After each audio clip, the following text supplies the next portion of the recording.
Bonjour et bienvenue dans ce nouveau rendez-vous avec Culture Prime. Culture Prime, c'est le média social et culturel de l'audiovisuel public français.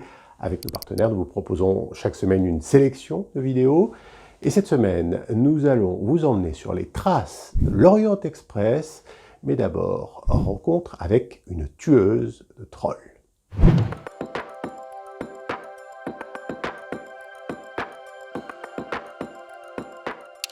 I mean, I wish that people didn't do that, but my personal reactions to the attack on me was always amusement and motivation to respond versus to feel bad for myself.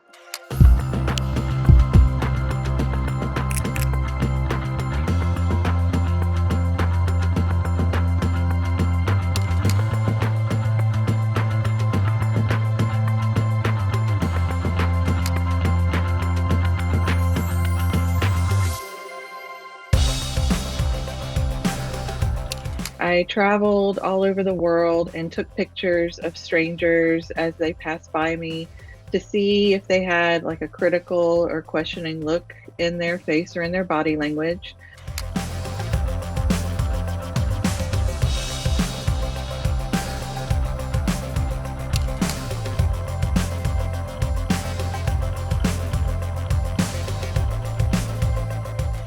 A lot of the hate that was directed at me was about the way that I look, about the shape of my body, but also just the kind of the way I don't wear makeup or the clothes that I wore, or everything about my physical appearance.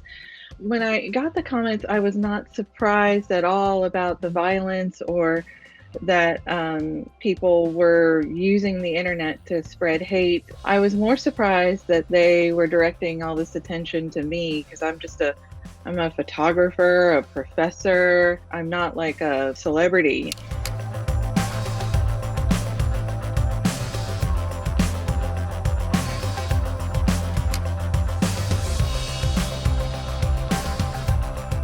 What I realized is that an image cannot be removed from the internet. So I knew I needed to respond photographically. So I saved thousands of comments over the years. And so I would start looking at their profiles, various social media and public profiles. And I realized that what they were presenting to the world was very curated and very positive. But they were saying hateful things about me, and I'm sure other people. So I decided to pick 25 people and I costumed myself to look like them. And then I inserted their hateful comments into the photograph.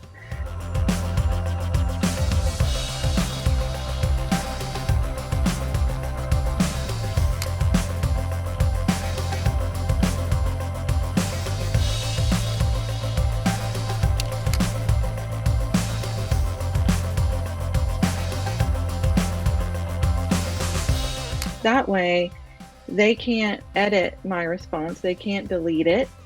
But at the same time, they're proud of this kind of polished profile, and I'm using it to respond to them by saying, this is what you said about me. Voilà, elle s'appelle Hayley Maurice Cafiro et vous pouvez retrouver son travail sur son site internet.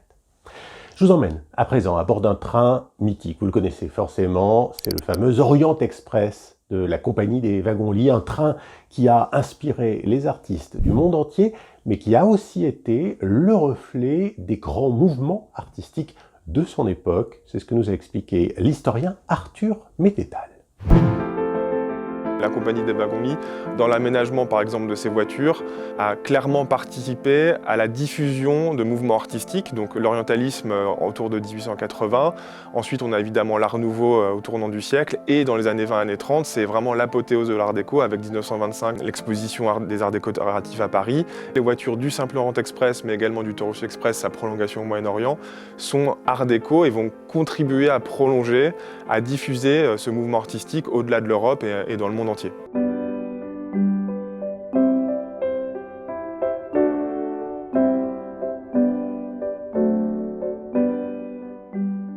Agatha Christie, c'est vraiment le tournant majeur qui va faire que ce train, un objet technique, industriel, un service ferroviaire, va devenir donc un objet culturel, populaire, universel.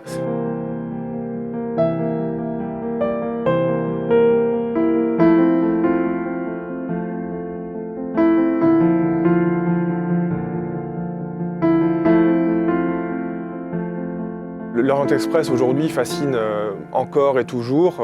Les deux trains les plus marquants en termes d'imaginaire collectif sont l'Orient Express et le Transsibérien.